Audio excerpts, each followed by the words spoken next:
नमस्कार साथियों, मैं हूं दीपक सिन्हा और आप देख रहे हैं मेरा चैनल स्पर्धा स्टार। आज हम बात करेंगे जेपीएससी की होने वाली 11वीं और 12वीं संयुक्त सिविल सेवा परीक्षा में हो रही देरियों के बारे में और इस देरी की क्या पृष्ठभूमि है और इसका निराकरण होने में क्यों देरी हो रही है, इस पर हम चर्चा करेंगे। देखिए, ये अखबारों की सुर्खियाँ आप देख सकते हैं। ये बहुत पहले के अखबार की सुर्खी है, दिसंबर के आसपास का, जिसमें अखबारों में ये आया था कि जेपीएससी पीटी में फिर आरक्षण की तैयारी, सिविल सर्विसेज रूल्स में होगा संशोधन। देखिए, जैसा कि आप देख सकते हैं, जैसा कि आपको मालूम है कि 7वीं से 10वीं जेपीएससी की जो पीटी परीक्षा हुई थी, उसके रिजल्ट पर काफ़ी विवाद हुआ था, क्योंकि जेपीएससी पीटी में आरक्षण दे दिया गया था और जो कि आरक्षण का प्रोविज़न जो है सिविल सर्विसेज रूल्स 2021 का जो संशोधन हुआ था उसमें नहीं था। इसके बावजूद जो है जेपीएससी ने जो है उसमें आरक्षण, जेपीएससी पीटी परीक्षा में आरक्षण देकर के रिजल्ट को प्रकाशित किया था, जिसे माननीय हाईकोर्ट में चुनौती दी गई और हाईकोर्ट ने उसे खारिज कर दिया था। इसके बाद आनन फानन में जेपीएससी ने पीटी परीक्षा को संशोधित कर लिया और पीटी परीक्षा में बिना आरक्षण के जो है रिजल्ट दिया। इसके बाद ये मामला शांत हो पाया था, लेकिन सरकार के स्तर पर इस बात पर मंथन चलता रहा कि जेपीएससी पीटी परीक्षा में आरक्षण को कैसे बहाल किया जाए। इसी पृष्ठभूमि में ये सरकार ने एक अपर मुख्य सचिव एल खांग्यान्ते की अध्यक्षता में 3 सदस्यीय कमेटी का गठन किया था और ये गठन जो है इसको 15 दिनों में रिपोर्ट देने के लिए कहा गया था। लेकिन 15 दिन क्या, ये तो 2 महीने होने को हैं, लेकिन अभी तक इस कमेटी का रिपोर्ट जो है नहीं आया है। और यही जो है हमारे झारखंड राज्य की त्रासदी है कि इतने संवेदनशील बेरोजगारी के मुद्दे पर जो है सो सरकार जो है कभी भी संवेदनशीलता नहीं दिखाती है जितनी दिखानी चाहिए। अब ये अपर मुख्य सचिव लेवल के खांग्यान्ते जो हैं, एल खांग्यान्ते, ये अपर मुख्य सचिव रैंक के अधिकारी हैं और इनकी अध्यक्षता में जो है 3 सदस्यीय कमेटी का गठन हुआ था, जिसने अभी तक रिपोर्ट नहीं दिया है, जबकि इसका गठन जो है दिसंबर में ही कमेटी का हुआ था। आप समझ सकते हैं कि हमारे अधिकारी और हमारी सरकार बेरोजगारी के मुद्दे पर कितनी गंभीर है, कितनी संवेदनशीलता दिखाती है, जबकि इस कमेटी में सारे वरीय आईएएस अधिकारी हैं और इन कमेटी पर काफ़ी खर्च भी किया गया होगा जो हमारे टैक्स के पैसे से होता है। इनमें किसी भी सदस्य का वेतन मैं समझता हूँ 1.5 लाख रुपये से कम नहीं होगा पर मंथ। लेकिन 2 महीने बीत जाने के बाद भी आखिरकार इनके द्वारा जो है किसी भी प्रकार की रिपोर्ट अभी तक नहीं दी गई है और इसी रिपोर्ट की वजह से झारखंड लोक सेवा आयोग जो है 11वीं और 12वीं जेपीएससी एग्ज़ाम को कंडक्ट नहीं कर पा रही है और उसके लिए नोटिफिकेशन जारी नहीं कर पा रही है। झारखंड लोक सेवा आयोग द्वारा ली जाने वाली संयुक्त असैनिक सिविल सेवा प्रतियोगिता परीक्षाओं में फिर आरक्षण देने की तैयारी शुरू कर दी गई है, जैसा कि मैंने जानकारी दिया। इसलिए इस कमेटी का गठन हुआ है। इसके लिए राज्य सरकार ने वन एवं पर्यावरण विभाग के अपर मुख्य सचिव एल खांग्यान्ते की अध्यक्षता में 3 सदस्यीय कमेटी का गठन किया है। उच्च स्तरीय कमेटी की बैठक जल्द होने वाली है। ये चूँकि अखबार पुराना है तो इसकी कई बैठकें हो भी चुकी होंगी। इसमें the JPSC combined civil services rules 2021 में संशोधन के बिंदुओं पर विचार होगा।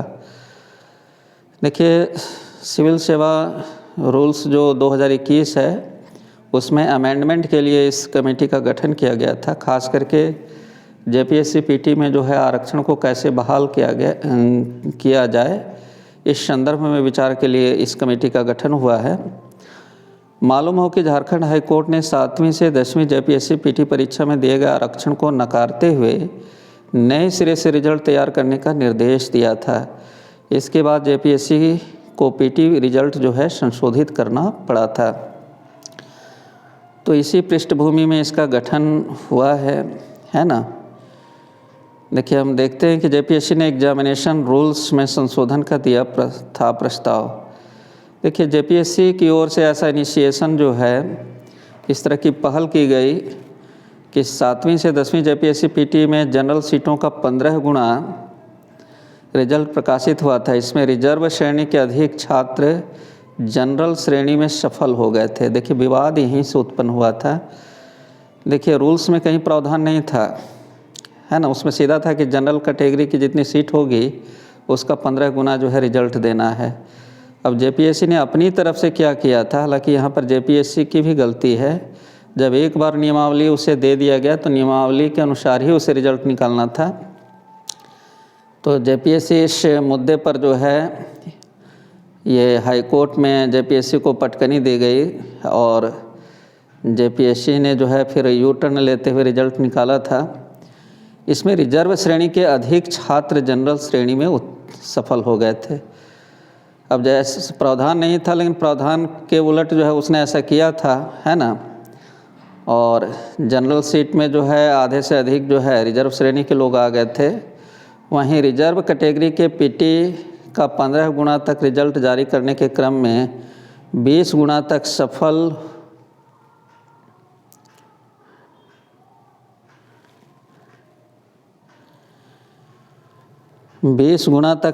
हो गए।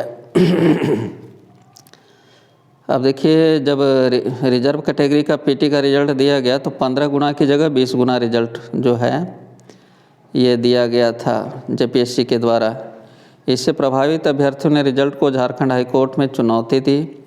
हाईकोर्ट ने जेपीएससी को नियमावली के अनुरूप संशोधित रिजल्ट प्रकाशित करने को कहा। इसी आधार पर अंतिम रिजल्ट जारी हुआ।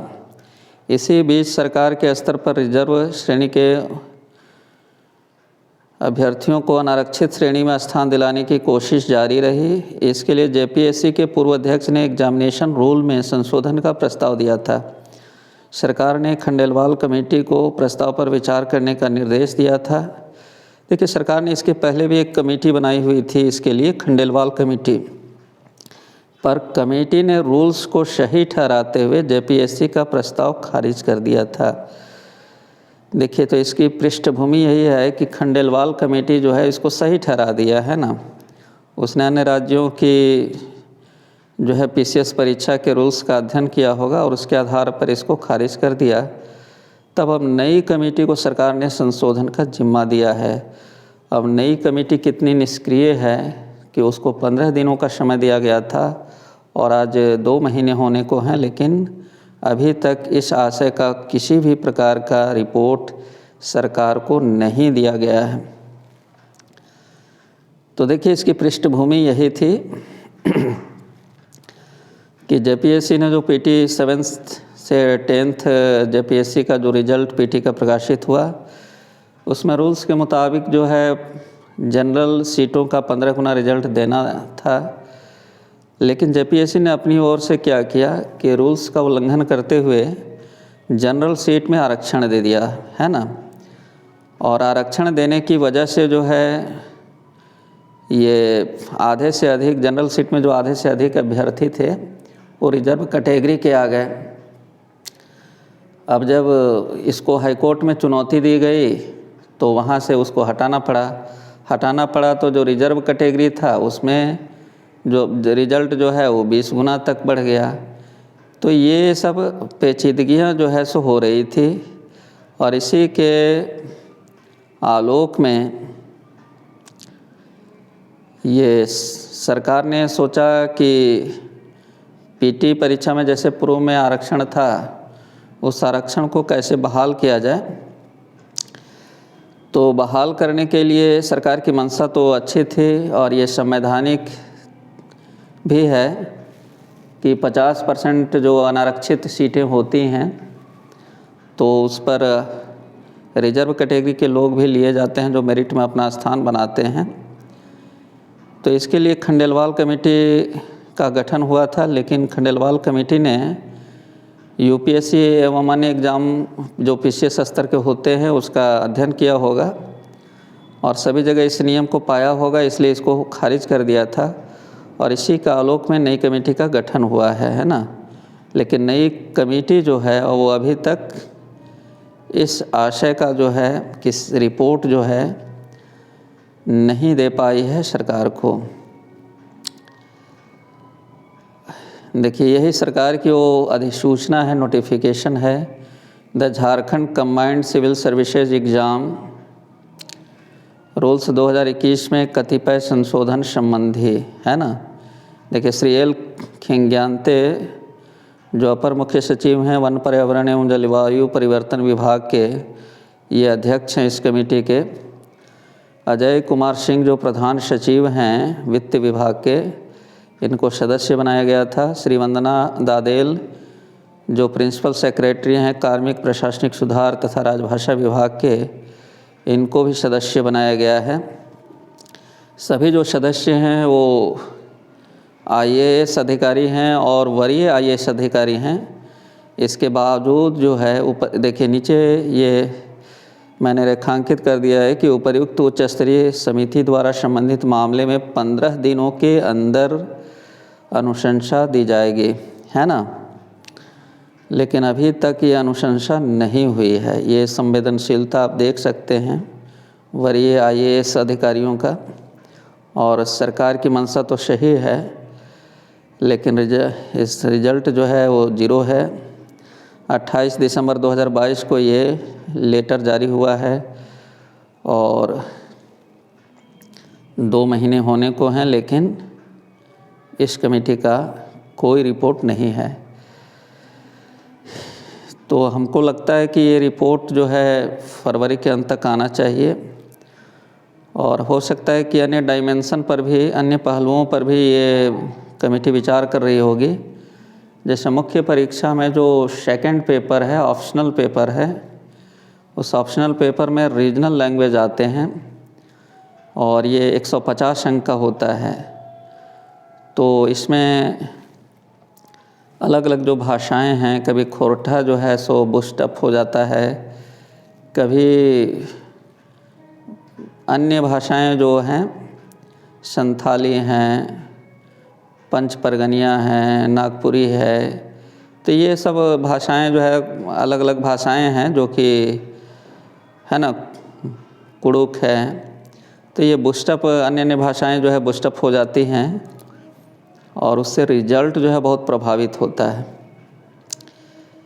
तो मेरे विचार से जो है सो ये 150 अंक का जो रीजनल लैंग्वेज है, इसकी जो मुख्य उद्देश्य समझ में आता है ये सरकार का यही है कि स्थानीय लोग जो हैं इससे ज़्यादा से ज़्यादा सेलेक्ट हो करके इन सेवाओं में आएँ। तो मेरे विचार से बिहार सरकार की तरह जो है इसको क्वालिफाइंग कर देना चाहिए, क्योंकि वहाँ पर जो एक ऑप्शनल सब्जेक्ट था जो रिज़ल्ट को प्रभावित करता था, उसे अब ऑब्जेक्टिव कर दिया गया है और क्वालिफाइंग कर दिया गया है। तो उसी तर्ज पर जो है यहाँ भी क्वालिफाइंग किया जाना चाहिए इस लैंग्वेज सब्जेक्ट को, और जो इसमें क्वालिफाई कर पाएंगे वही जो है सो आएंगे। स्वाभाविक सी बात है कि स्थानीय लोग ही क्वालिफाई करेंगे इसको, चूँकि बाहर के लोग जो है वह स्थानीय भाषा तो बहुत नहीं के बराबर जानते हैं। और इससे यदि क्वालिफाइंग पेपर होगा सेकंड पेपर, तो इससे रिज़ल्ट भी जो है प्रभावित नहीं होगा, जो फाइनल रिज़ल्ट है वो प्रभावित नहीं होगा। तो ये तमाम जो है पहलू हैं। तो चलिए मिलते हैं नेक्स्ट एपिसोड में और देखते हैं कि सरकार के स्तर पर कब ये निर्णय लिया जाता है कि 11th और 12th जेपीएससी की जो है पीटी परीक्षा जो है उसका नोटिफिकेशन आए और उसका फाइनल डेट जो है डिक्लेयर किया जाए जेपीएससी के स्तर पर। चलिए तो मिलते हैं नेक्स्ट एपिसोड में, और तब तक के लिए सभी का बहुत बहुत धन्यवाद।